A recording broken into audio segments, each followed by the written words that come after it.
Good evening, friends, strangers, acquaintances, and anybody else that might have stumbled across this on Facebook Live or YouTube, or maybe we sent you the link because we love you and we want you to be a part of our lives. This is the Music Nerds Record Club, number 11. We're broadcasting from Cookeville, Tennessee, Nashville, Tennessee, Charlotte, North Carolina, and New City, New York.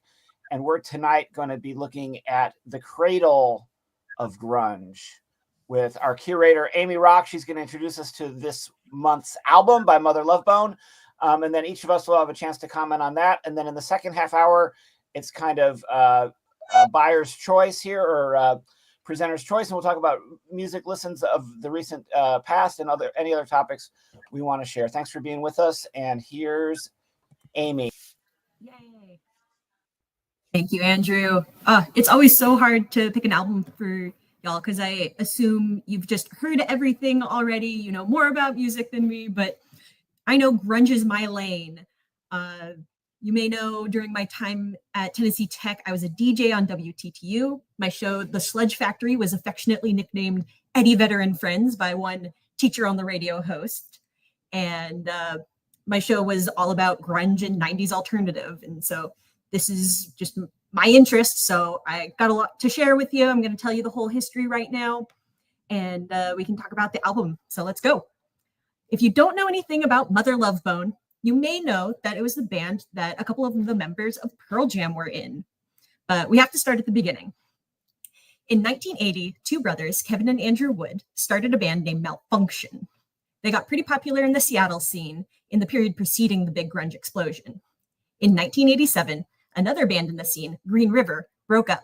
Two of the members went on to form Mudhoney, and other members, including the guys we know from Pearl Jam, Stone and Jeff, were snatched up by Andrew Wood, and Mother Love Bone was formed in 1988.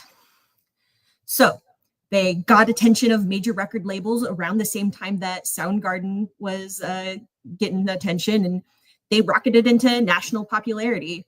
They set off on a national tour and recorded a studio album. But only days before their first studio record, the record we're about to listen to here, was due to be released in the spring of 1990, the frontman, Andrew Wood, overdosed on heroin after years of drug dependence, and that was the end of the band. Well, soon after, the remaining Mother Love Bone guys and Andrew Wood's best friend, Chris Cornell of Soundgarden, they formed the band called Temple of the Dog as a tribute. A few of those songs on the Temple of the Dog album are about Andrew Wood directly. And if you know the band at all, I have this album, but for some reason I don't have the Mother Love Bone album on CD. Who knows? You know the song on here, Hunger Strike, which is Chris Cornell and Eddie Vedder harmonizing together. The rest of the album is really great. Highly recommend this one too. It's overflowing with that raw talent that's honed in subsequent Soundgarden and Pearl Jam albums. In the fall of 1990, Temple of the Dog played one of their only shows together, and Pearl Jam, then called Mookie Blaylock, played their first show together. And right down the road from that venue, that very same month, I was born. So that's the whole history.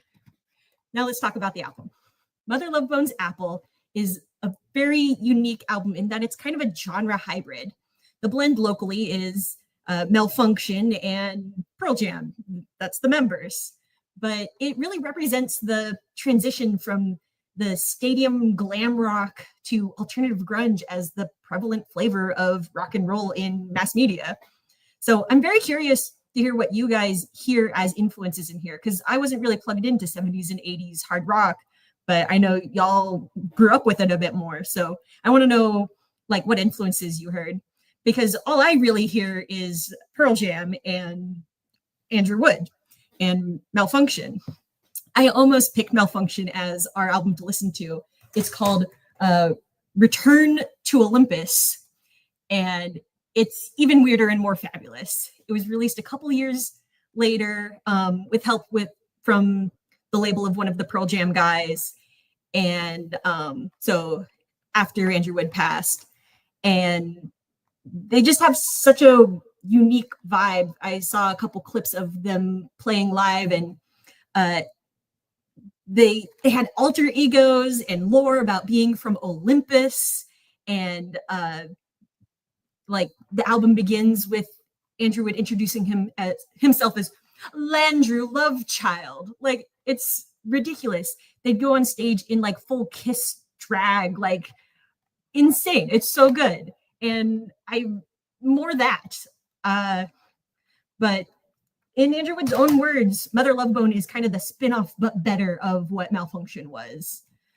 Musically, I'm glad I picked the Mother Love Bone album for this month. It's a lot of other albums I could have picked are more melancholy or serious vibe-wise, but there's something just fun and sexy about this album. Of course, there's the killer guitar solos we know and love from Pearl Jam. And I don't know, there's this kind of exuberance that I feel is absent in a lot of other grunge music here. Maybe it's because these anthem songs were dreamed up to be played in an arena like a glam rock band. But it's just music to lose yourself and dance around to. My favorite song on there is Stardog Champion. The hook is so catchy. The song fades out with children singing a da da da da da da da da da. That just gets stuck in my head. It's so good. Same for the hook in Holy Roller. I hope you enjoyed these songs as much as I did. And I hope that visiting this album and learning about this band will leave an impression and kind of elevate the memory of a kid who wrote some banging tunes and whose impact on his music scene should be remembered. This band was an important moment in the lives of everyone in the Seattle scene. Of course, his bandmates Jeff and Stone, as well as his friends Chris Cornell of Soundgarden and Jerry Cantrell of Alice in Chains. I believe that Pearl Jam and Soundgarden would not be the same if Mother Love Bone and Andrew Wood didn't exist to influence them and push them to let creativity rule. That's all I have. Thank you. Please don't do heroin. Amy Rock, what a gift you are to my life and to the life of the Music Nerds Record Club. And what a fantastic album and what a fantastic moment in our history. And of course, you were just being born. I was just getting into my 20s, but we are here at the cradle. We're at the origin story. We are at the beginning of grunge. I was so familiar with all the things surrounding this, but I was not yet familiar with Andrew Wood and the specifics of Mother Love Bone. So I was able to go and watch a documentary on Andrew Wood and Malfunction, and I was very, very taken by this. Keeping in mind, being a drama queen growing up, that my heroes in culture were people like John Lennon and Martin Luther King Jr. And so I just assumed, and Jesus, that I would die in my 30s like them, maybe, or maybe I would be like the 27 Club. We all grew up learning about Jimi Hendrix, Janis Joplin, and Jim Morrison and their tragic decline. So I am in no way surprised or shocked to learn of Andrew Wood's tragic and early passing. But what I was surprised to see after watching the documentary and learning a little bit more about him was his penchant for cross-dressing. I think he was what we used to call a transvestite, but in all the reading and research I could do, I got no discussion of him as a kind of a queen of our non-binary and trans siblings. I didn't see any discussion of that. It just seemed to go without saying that coming out of the 70s, 80s, and early 90s, that rock dudes were androgynous, and that was just a part of the culture, and it didn't seem to offend anybody or bother anybody as far as I could see. All of his friends talking about him having a thing for women's underwear didn't even seem to bother them at all. As far as the music goes, I was more aware at the time of groups like Mudhoney, Screaming Trees, and Sonic Youth, and everything that was a kind of a stream or a river or a funnel going into grunge comes out of psychedelic and punk rock. And by the time you get to the late 80s with a group like the Meat Puppets or Sonic Youth, or even the early Flaming Lips or the early Butthole Surfers, you don't know where punk ends and psychedelic begins or where psychedelic begins and punk ends. It was all swirling around at that time, and it musically converges. But I do think the kind of questioning of the masculinity that you see in Andrew Wood and later in Kurt Cobain is really special and really prescient, especially when you get more to the Woodstock 99 toxic masculinity of new metal. but we do have these muddy, crunchy, muddy guitars, these aching, gritty, yearning, kind of wailing, almost pensive vocals in these songs. And it literally, and this, I messaged this to Amy after I listened to the record, but like, I literally wanted to go and get my canvas combat boots. And I had canvas combat boots because we were all like militant vegans at the time. So I wanted to go get my canvas combat boots and my like tie-dyed long johns or my tie-dyed leggings that I had and my cutoff jean shorts and my ratty t-shirt with some political slogan on it and a flannel. I mean, and we all wore that uniform and I didn't think anything of it, but like I've gone through some pictures and I like had that look like I just walked off the set of Cameron Crowe's singles from the early 1990s. It was just my fashion statement. And I had the kind of punk hippie mullet. I had shaved sides and really long in the back. I fit the look completely. And I felt like so nostalgic for this time period listening to this record. And it's really a truly beautiful and incredible album. So Amy, thank you so much for getting us going with this record for this month. Here is Joe. I'm unmuted. Thank you, Andrew. Thank you, Amy. Like my brother Andrew, I hadn't heard this band at all, but I knew of them and I knew the legend of their quick and brilliant existence that ended with Wood's death. Knew nothing else about him, didn't know how he died, assumed probably it was heroin. He died of heroin overdose before it became a really stupid fucking cliche. Anyway,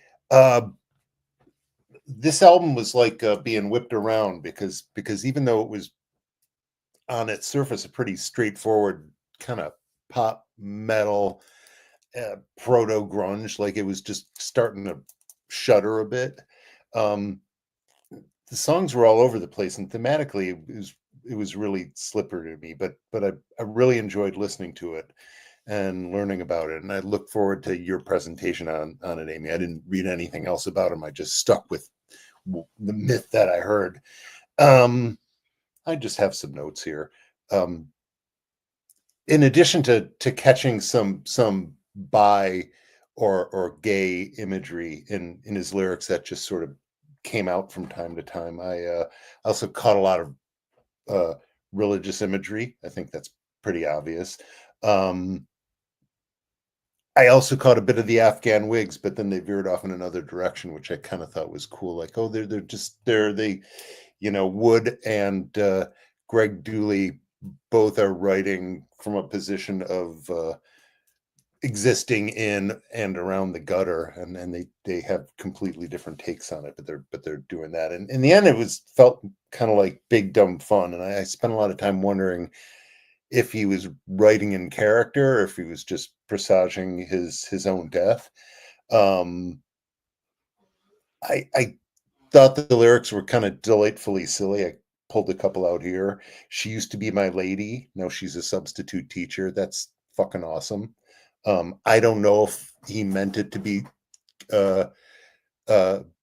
unserious, but hearing more about him, I think maybe kind of, you know, there was a bit of you know, a P.T. Barnum in him. There was a line in what is it? Bones of China, China Bones. She's been moving like a falutin liar, like falutin. It's. I just love that he got that word in a song.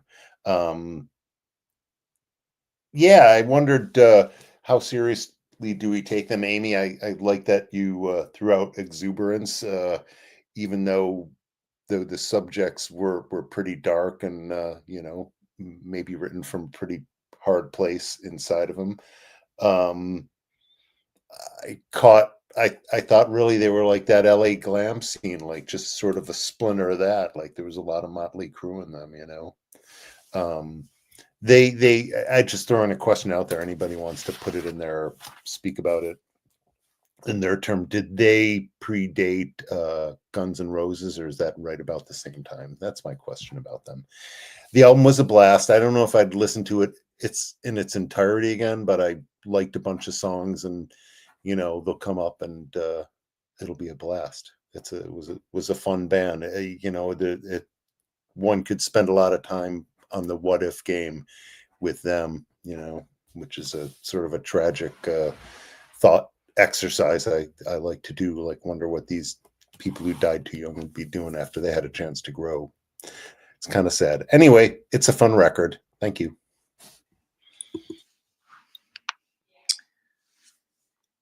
Thanks, Joe, and thank you, Amy, for this this fantastic record.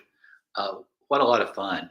One of the things that I am beginning to love about this monthly gathering is the opportunity to experience something I haven't experienced before, to hear something that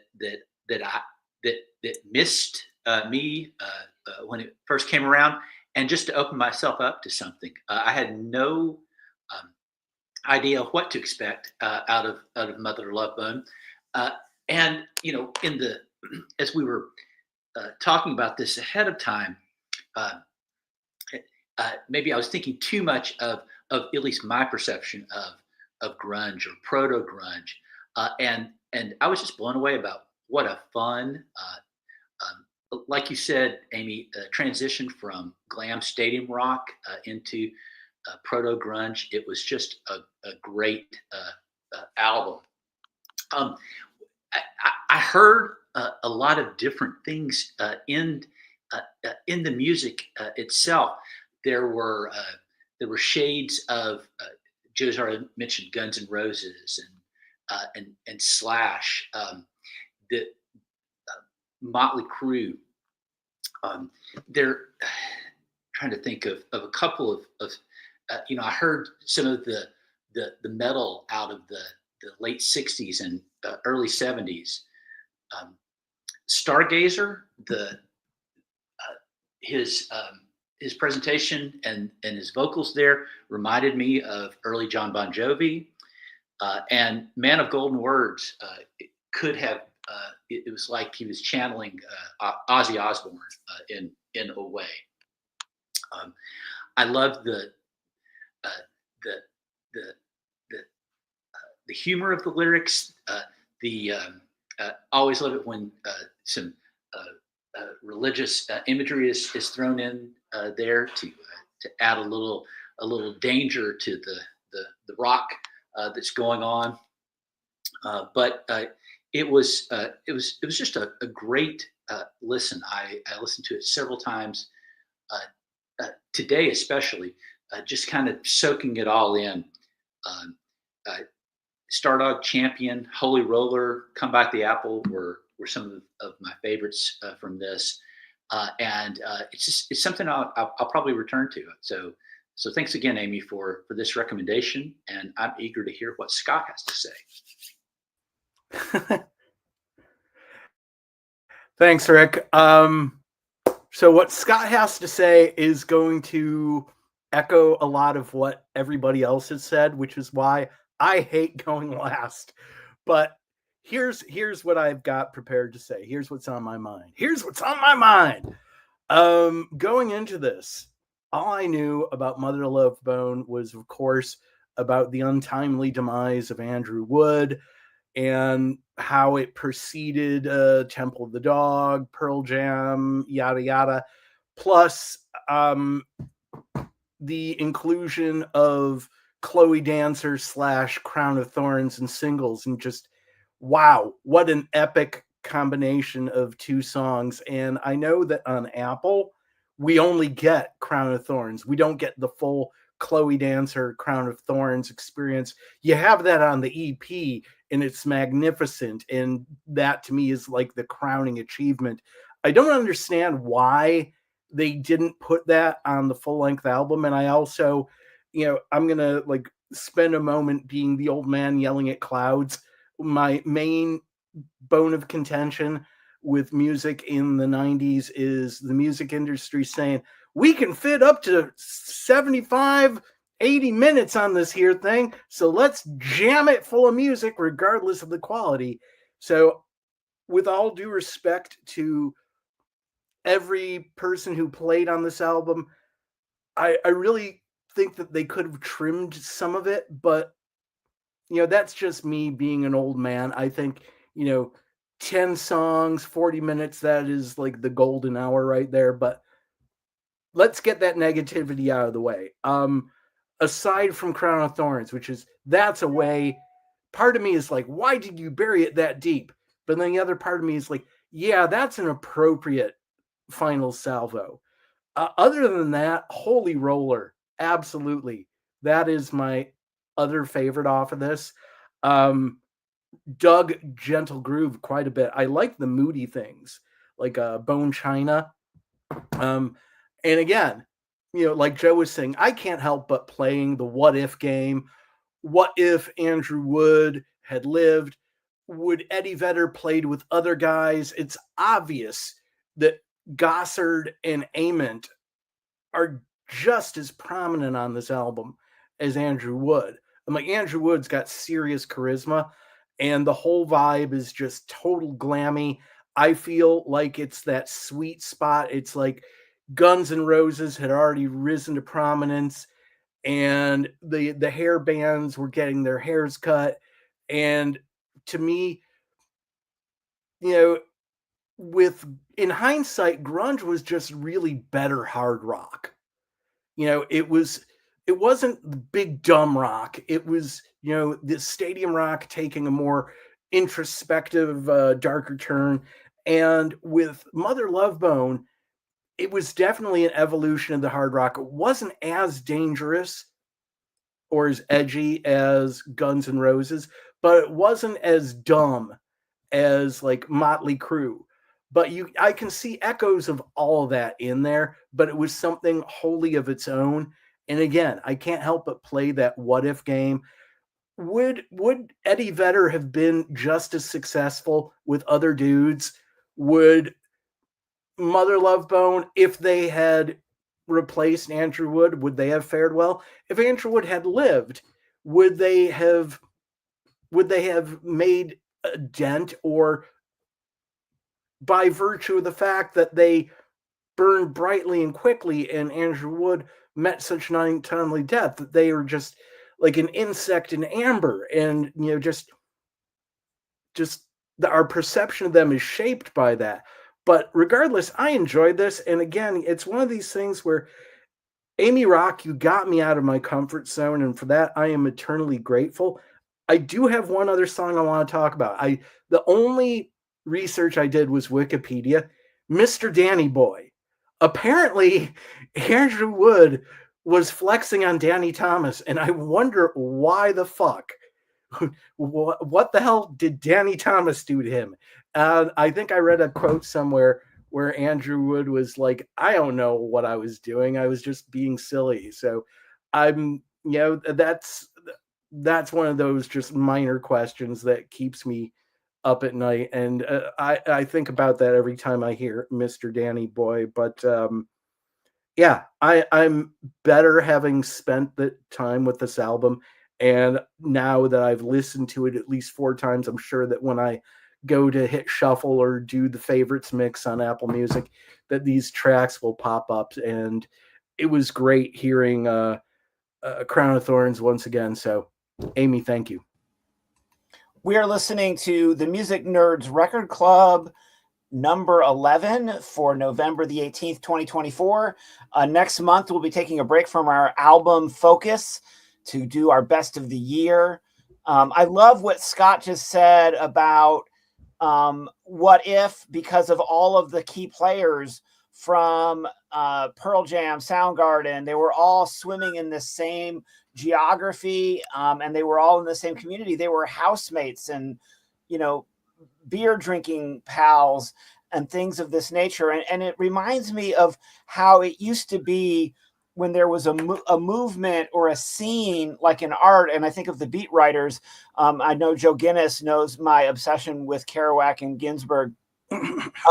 That they were also people that hung out together and went to the restaurant together. And I found the documentary for free. If you all have not watched the Andrew Wood documentary, it was highly illuminating for me. And I'm so excited. I think I told you guys this, but my class next semester for the American mixtape class, which is a hybrid of American literature infused with lots of pop culture.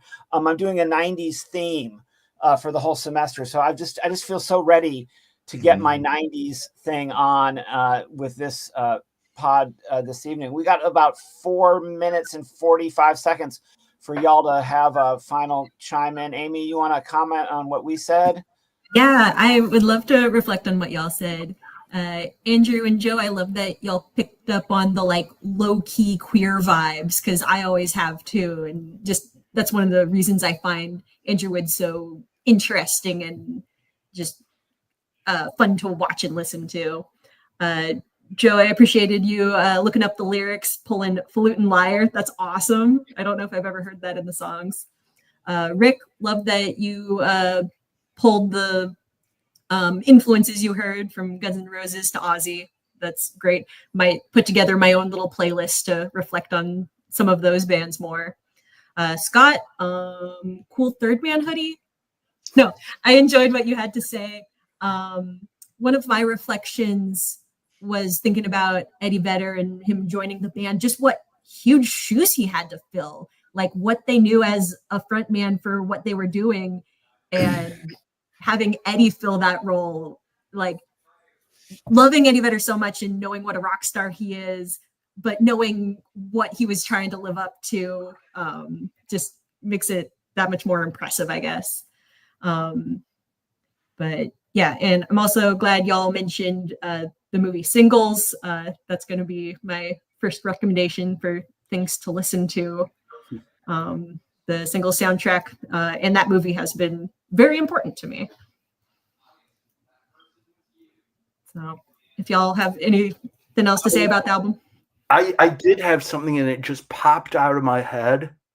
It bums me out yeah, the single soundtrack is great for many reasons. First and foremost, to me, the first two Paul Westerberg solo singles.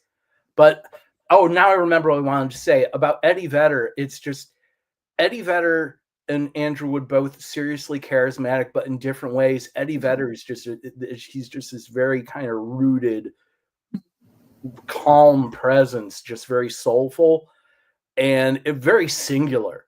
And Andrew Wood, also very charismatic. I would say he's singular in his presence. His vocal style is kind of reminiscent of a lot of others, but it's like Eddie is just so singular. Again, doing the what if. It's like, okay, did the universe go, okay, Eddie and Jeff and Stone need to be together? I don't know. Maybe I'm talking out of my ass. I saw Pearl Jam at the State Theater on Woodward as the bottom of the ticket before Smashing Pumpkins and before Red Hot Chili Peppers. Red Hot Chili Peppers was the top of the bill. Right. And Pearl Jam only got probably about a 30-minute set, and they won the night. And Eddie Vedder was crowd surfed the entire time, and he was singing and crowd surfing. And as soon as they'd push him back up on stage, he'd fall back down on the stage like he was like Jesus being carried, from the to the tomb. It was just and singing so hard, and there was no. And we were in the balcony, but there was no boundary between that stage and that audience when Eddie Vedder was on stage. And not to say that that was like Blood Sugar Sex Magic time and Siamese Daydream time, but so the Pumpkins and the Peppers were at the top of their game too. But that Pearl Jam set, and I was like, my brother and I were both like, our jaws were like on the floor. I mean, just like what just happened? And now I can say, 34 years later, yes, I know what happened, and I'm so glad I got to say I was there. I had a similar Pearl Jam was the opening band. I had a similar experience at the second Lollapalooza. Pearl Jam was second to the lowest. Like, it was Lush and then Pearl Jam, and Pearl Jam was so good, and you're like, why are they so fucking low on the bill? And I don't know if Scott, if you were there, but Andrew, do you remember we saw the Cult at the State Theater, tripping out of our minds? And who was the opening band? Guns N' Roses. Guns N' Roses, yeah, opening for the Cult. Opening for the Cult, yes. Oh my gosh, thank you for bringing that to my attention. All right, we're going to segue. Rick, sorry you got left out of that second last little round robin. We're going to segue in. We're going to follow the order that I sent everybody. This is the Music Nerds Record Club number 11, and in the second half hour, we talk about what music we've been listening to. And today I rolled a die. I papers that we drew out of a hat last time, but today I used a dice code. It was like an oracle, and the oracle said that Amy gets to go. Why, thank you. Yeah. What else do I have to say about Singles, the movie and motion picture soundtrack? That was probably the first time I heard Mother Love Bone on that amazing soundtrack. The movie's from 1994, Cameron Crowe rom-com. It's just my all-time favorite, and I don't know, I see myself in the movie a lot. The main character, he works at the transportation department, which is what I do. The other main character, she had just moved into a duplex. Like the first line of the movie is like, there I was living on my own for the first time in a duplex, which is like my life. And actually in this Singles, the name comes from this like 1-bedroom apartment complex in Seattle where it was filmed. And a couple of years ago, I actually got to stay in one of the rooms there as an Airbnb, and it was unreal. So I got to like walk up those steps, the same steps that Chris Cornell got to walk out on and be like, my car. And in the movie, there's scenes where Alice in Chains and a couple other bands just are playing shows, and the main characters like meet at a grunge show. I could go on and on. It's so good. So go watch Singles. I think it's free with ads right now. Find it on YouTube or wherever. And the soundtrack's killer. Let me tell you who else is on there besides what were we talking about? The Chloe Dancer, Crown of Thorns from Mother Love Bone. We have Alice in Chains, a song from Pearl Jam, Paul Westerberg, Soundgarden, Screaming Trees, Smashing Pumpkins. There's a Jimi Hendrix song. You're going to love it. All right, other music. I haven't picked too many new albums this month, but the new album from The Cure we mentioned last month, the whole album came out, and it's so good. I've always loved The Cure, and this new album just hits the spot. It felt just really comforting for being new music. It felt very homey in The Cure. Other new music, Amyl and the Sniffers, they're super hard punk and super fun. I got to see them at Shaky Knees a couple of years ago, and that pit was ridiculous. Their new album, Cartoon Darkness, would recommend. An album I only listened through once because it's just kind of heavy and kind of intense, and I hope maybe someone else has listened to it and has something to say about like the lyrical content, because it's a lot. Halsey, the Great Impersonator. One of my best friends is a huge Halsey fan, so as soon as it came out and he listened to it, he's just like, you got to check this out. It's just so much more like personal and intimate than her previous albums. So I'm looking forward to giving it another go and maybe getting into the lyrics, even though they're kind of heavy. Last thing I want to talk about is a concert I went to this weekend to go see a friend of the show, Blake Marlowe, his band, The Dog's Body. They are just as awesome live as they are on this cassette, or, you know, find it on Bandcamp or wherever you want to stream it. They rock. This is The Dog's Body. So I went to the show planning to see them, and the bill also had a couple of other bands that I got to enjoy. Volleyball, those are friends of my scene, so they're always fun. They're kind of hardcore, kind of punkish, and just fosters a real like weird vibe. It's a lot of fun. So that's Volleyball with an F. And the band, I was so excited. I walked in, they were the first band on, and I saw like a horn section on stage. This band is called Point Taken, and they're based here in Nashville. And I would call the genre like math ska. It's not really ska, it's rock with horns. And I'm a longtime fan of some rock with horns a la Five Iron Frenzy. So kind of think that, but it's even more a little proggy. But this is their EP. They're really cool. I'm stoked. They're like cast list here looks like a transit map, which makes me happy. But it's super fun. Would recommend. Point taken. That's my recommendations. Thank you. Don't do heroin. Thanks, Amy. So before I go ahead and wax rhapsodic about this month's picks, got to see Adeem the Artist for the second time on Friday night at this great venue here in Charlotte called the Evening Muse, which is where people go to listen to music. And first time I saw him, he opened for the Mountain Goats. He won me over. And first and foremost, I was really surprised to not see Andy there. But this was a totally different show. With the Mountain Goats, he was just like in win over the Mountain Goats fans mode. This time he was loose, he was laid back, he was having fun, he was fucking up, and we were enjoying it. He was telling stories, he was taking requests and like giving up after the first verse, but so totally just delightful. The opening act, Suge Daniels, is one of the three coolest people to come out of Delaware alongside Joe Biden and Aubrey Plaza. She plays the electric ukulele. She's just a damn delight, and I can't wait to hear her debut album when it drops next year. What I have been listening to, the new releases that I've been listening to kind of slowed down a little bit. Yes, listen to the new Cure. I like it. I need to spend more time with it, but just from that first listen, I got so many feels from it, and it kind of gives me kind of Disintegration vibes, as if we dropped in on Disintegration, if Disintegration was a sentient being and we dropped in on Disintegration all these years later. That's what it sounds like to me. So dig that. The new Pixies, The Night the Zombies Came. Love the Pixies. And I know a lot of people are probably saying, well, the Pixies aren't what they used to be. And well, yeah, are they ever going to do another Doolittle again? Probably not. But I have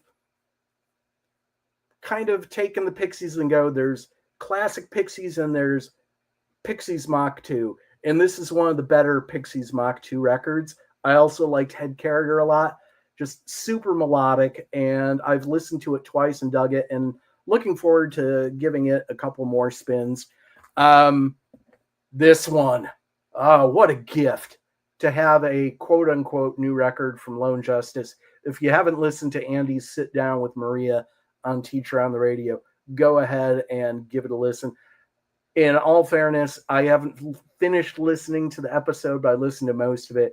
Just this record is such a damn delight. It's like found recordings that were made by Maria Marvin and the late Don Heffington. And then Marvin found the tapes and like, what do you want to do with this? And she's like, well, let's call it Brian. And let's release it as an LJ record. And I loved in the interview with Andy how she reframed the Lone Justice catalog as the Vought tapes is the prequel. The album that came out on Geffen is the second album. And this is the third album. And she referred to Shelter as her quote unquote solo debut, even though it was released under the LJ title. And I completely agree with her. I am so happy to have this record. I'm sure Andy's going to talk more about it. The other one I've been listening to, the new fantastic Negrito record, Son of a Broken Man. Just great, just blues infused rock with a social conscience. And this time out, there's a theme, and it's about just him and his relationship to his family. And if you've ever had a dysfunctional family dynamic, then this is something that you can relate to. Another one, I didn't buy it, and here, I'm going to try to hold it up so it doesn't glare. Singer-songwriter Ruthie Foster, who I've been a fan of for a long time. Her new album's called Mileage. It's been out for a while, and one of the promo people that I deal with gave me the download for it, and I downloaded it, and that's the reason I love buying physical product because you're engaged with it. When you download things, you forget about them. And I downloaded it, and I'm like, one of these days I need to sit down. So one Saturday night, I just sat down and listened to it and loved it. Don't know if I'm going to get another chance to listen to it anytime soon. All I can say is I'm sorry that I didn't get to it till now. If I had gotten to it earlier, it might have been a contender for the top 10 this year. Who knows? I might get a wild hair up my ass, but it's great stuff. That's all I got.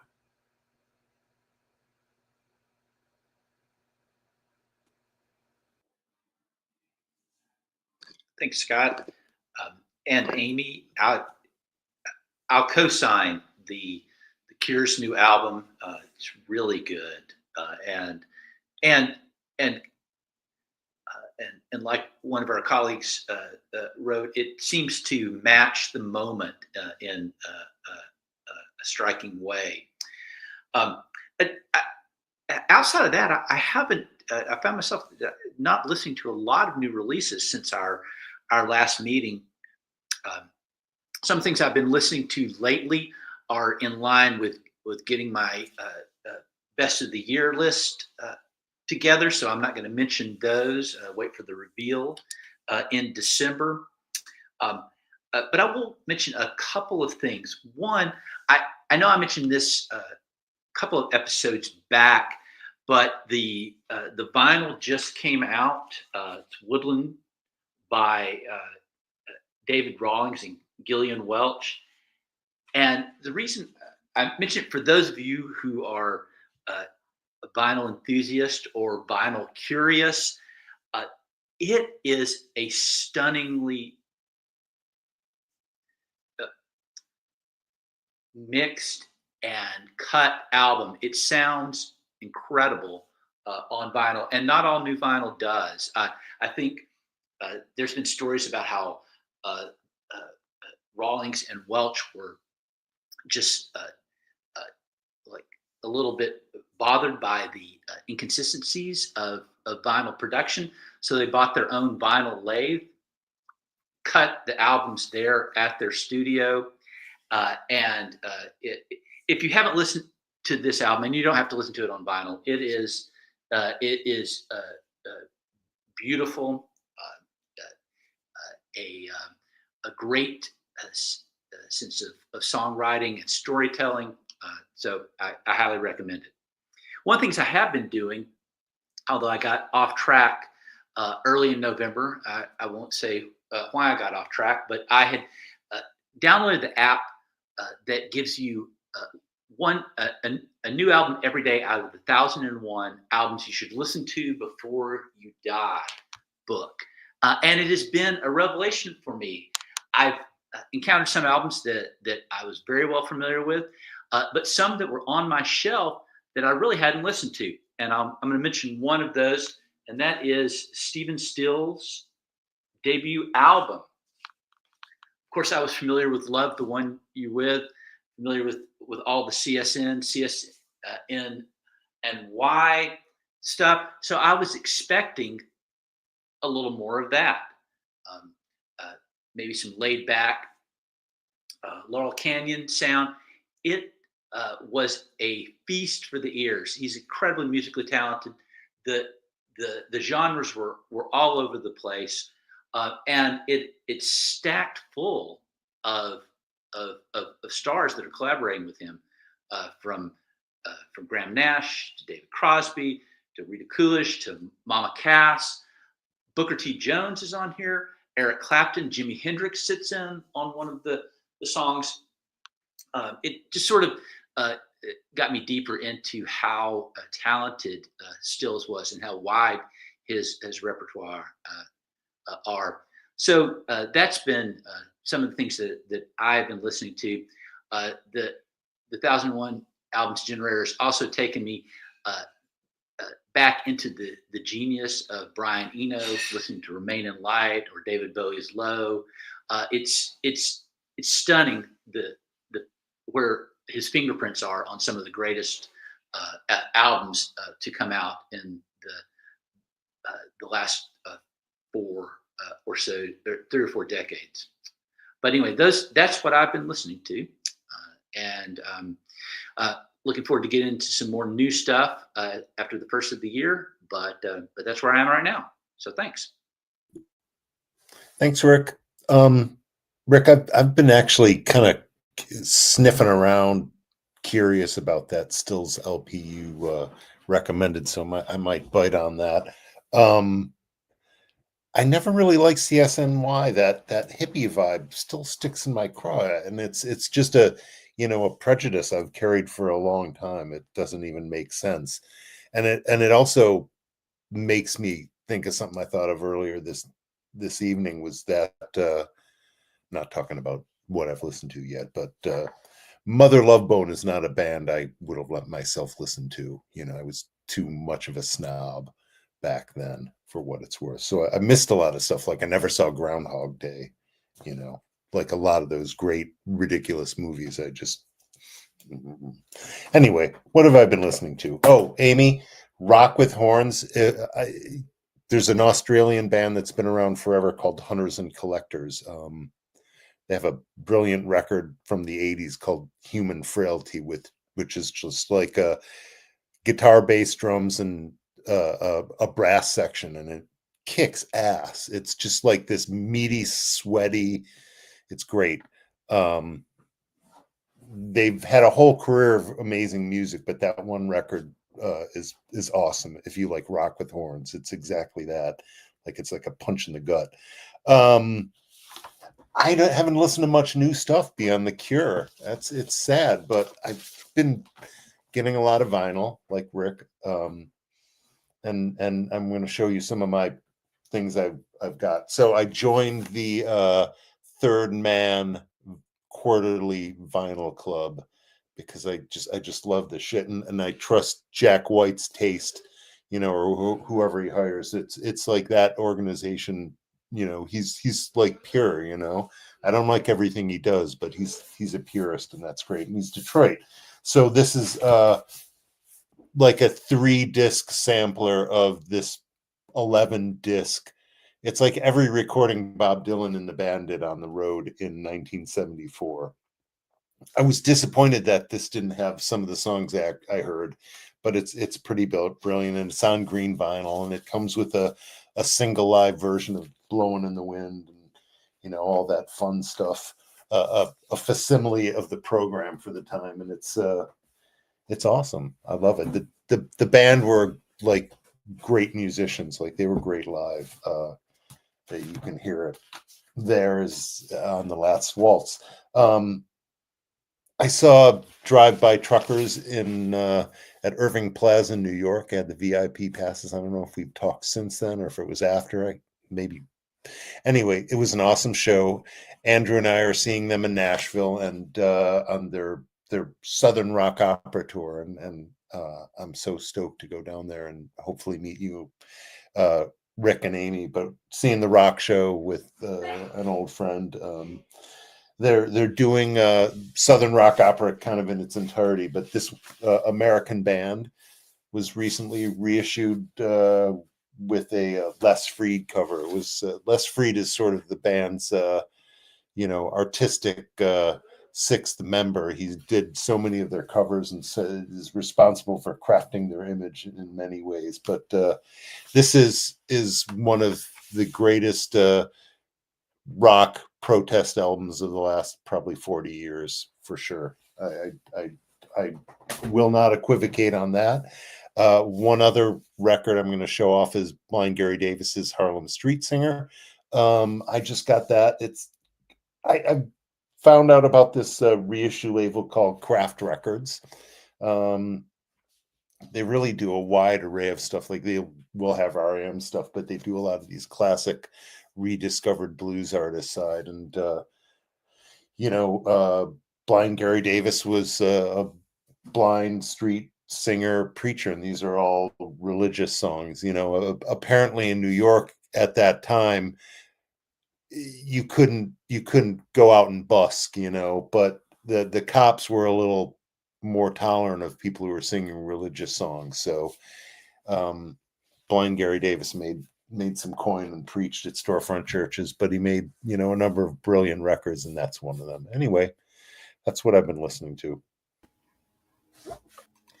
What another great month of the Music Nerds Record Club. I'm Teacher on the Radio, and I put this thing together sort of with Rick's help and then all of your help, and it's been so magical and so special. Looking forward to having the Winchell and Gus Creeder with us next month for the end of the year wrap up. And maybe by then I'll have faster internet. I'm very sad that I think my video especially is kind of crunchy on these calls. So Amy, your spiritual descendant has arrived. They're doing a once a week show at 6 p.m. on WTTU called Dose of Thunder. They're 19. They're an engineering major. They're African-American. They're from Chattanooga, and they are obsessed with 80s and 90s alternative rock. They do not have a Facebook or an Instagram. They said, I do get on Reddit occasionally. They're doing all of their shows live in the studio only from compact disc. There'll be no laptop. I've been mixing Teacher on the Radio on my laptop for years, very much as I'm lazy. They're mixing their entire show live from compact disc. I just brought the student a huge one of those CD books today with some of my 80s and 90s stuff to let them keep for the duration of their program. I'm so excited. And Michaela is the acting president of the Uncle Club in which she served. And we have a show this Thursday at the Wesley Arena Theater on 9th Street featuring Average Joey, who we've talked about on this program before. I'm going to cede talking about any more new music right now. To talk about something that is very near and dear to my grieving heart. And I am going to broach the topic. Rick said something about I was very distracted in early November, and I'm not going to say why. There was an election in early November that sent some reverberations through our communities. And the thing I want to talk about right now is being a left-wing fan of advanced age in the country music space. I'm also a very small guy. I never learned how to fight. I'm 5'7". I don't have bro vibes or macho vibes. And I've been going more and more into the actual country space and not just the Americana space. And I had two recent experiences where I felt incredibly unsafe in the country music space. And these are bands that are so good and that I love so much. The first show was in Atlanta. I'm not going to say the name of the band, though I can tell you guys later. And it was a sold out concert. It was a great effort for me to get there. And then during the pre-show, the pre-show mix, which is usually curated by the artists, I was very upset because it was like a really cheesy country mix. It wasn't, and I think maybe they were trying to make a point with it being cheesy country, but I was praying that the band had not chosen it, that it was taken by the venue, but it was just really off. The vibes were really, really off with like cheesy 80s, 90s country. But then the Toby Keith song came on about the boot. And it was like a veil was lifted and a river was parted. And everybody in the venue started singing along loudly to the Toby Keith song. And I felt so incredibly unsafe and so just gross on the inside. And I was able to enjoy the concert. I stayed till the end. A stranger complimented me on my outfit, which I always like because I try to dress cool for the concert. But it was weird, and I was glad to see some of the people from the concert on public transportation. I took the Atlanta Metro rail from my hotel down to the downtown area, and I was glad to see that some of these right-wing country snobs could ride on public transportation, which is such a not a. I thought they only drove their trucks to the concert, and there's me being stereotyped backwards towards them. But then I went to another artist show a couple weeks later, and I actually prayed the entire time going to the show that there wouldn't be a moment like that. And I even warned Jeannie, because Jeannie was my date for this one, and I said, Jeannie, this might happen. Something like this might happen. And the whole show was almost over. And it was Monday a week ago. And I was like, oh, we made it through the show. And there was not one of these moments, right? And I was so glad. Okay, God, we got through the show. No really uncomfortable moment. And then the singer made this huge speech about Veterans Day. It was on last Monday that we went to the show. And then all of a sudden, all these big drunk bros in the crowd started chanting, USA, USA, USA. And then a couple of drunk bros next to me started chanting 47, 47, 47. And, you know, I felt really shitty about this. And I told myself I would be nice to my coworkers and my neighbors because I live in a deeply red community, and I can't just like not go to work. I can't not serve my students. I can't ask my students to show me their, you know, their voter receipt, you know, at the door of my classroom. I'm going to be serving people regardless of their political persuasion, and I'm not going to ask them about their political persuasion in the classroom. That would be a violation of my my duties to the people of Tennessee. So I'm just not going to do that, and I'm going to have to be very accepting of people whose views are sometimes unacceptable to me. I'm coming to this place where I'm having to be really transparent with the places in which I disagree with the side that I voted for, only because it helps me sleep at night. Like, actually, I didn't like them that much either, Liz Cheney, you know? So I'm having to deal with all that. But this was really super traumatizing. And then two other artists that I absolutely adore in the country music space have done things recently that have made me not want to listen to them anymore. And these people are so well known. I'm gonna say it. Zach Bryan had a falling out with his girlfriend, and the girlfriend has gone public with her grievances against Zach Bryan, and it just makes me feel gross listening to him anymore. And I adore Zach Bryan's music, and it just really breaks my heart that like somebody as rich as he is and as successful as he is, you know, and he had a very successful significant other, and I mean, I'm sure, you know, maybe she had some stuff too, but the stuff that's come out, it just shows him in a really, really, really bad light. And then this morning, if all this wasn't bad enough, I don't know why I love effing Jelly Roll so much, but a friend of mine posted on social media saying that they can't listen to Jelly Roll anymore. And it was a picture of him like all bro hugging with Kid Rock and Mike Johnson, the Speaker of the House of Representatives.